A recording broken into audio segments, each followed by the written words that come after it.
এখন রান্না করব হচ্ছে মিষ্টি কুমড়া ভাজি। যেহেতু আমার বাসায় একটা বেবি আছে, ওর জন্য এবং আমাদের জন্য হলো একটা সবজি না হলে তরকারির সাথে একটা ভাজি রাখ।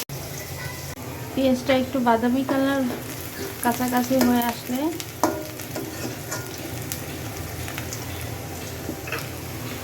এর মধ্যে দিব একটু লবণ,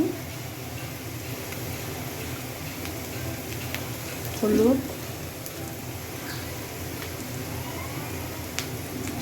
আর জিরা গুঁড়া।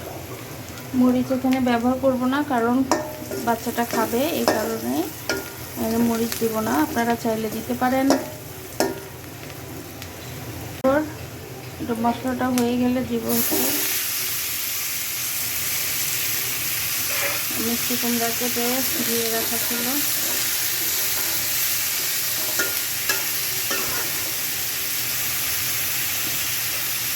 এখন দিব একটু ধনিয়া পাতা দিয়ে একটু নেড়ে তারপরে দিব একটু নাড়ার পরে এখন একটু পানি দিয়ে দিব। সামান্য একটু পানি দিলাম যাতে একটু সিদ্ধ হয়।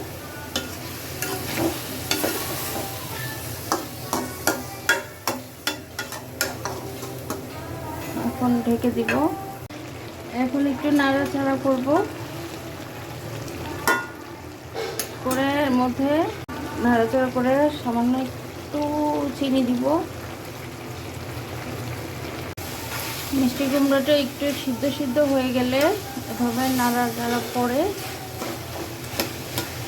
যদি দেখেন যে ভাজিটা প্রায় কাছাকাছি হয়ে যাচ্ছে,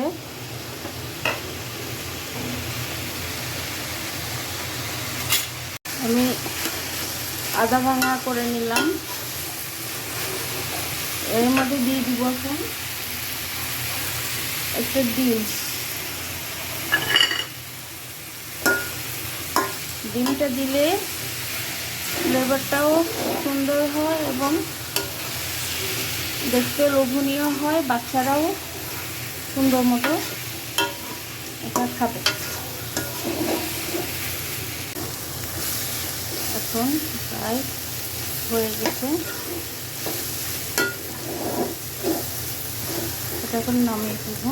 আমার মিষ্টি কুমড়া ভাজি শেষ।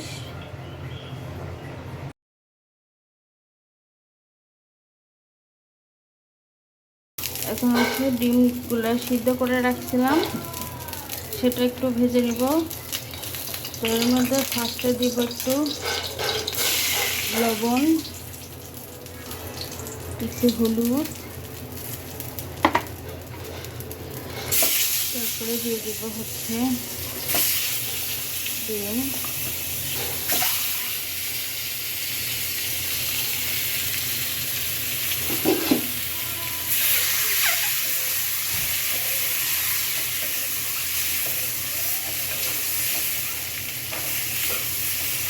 আমি আর এক্সট্রাভাবে এটা রান্না করব না, শুধু ভেজে নিয়ে ডালের মধ্যে দিয়ে দিব, তাহলে আর ডিম ভুনা আলাদা করতে হবে না।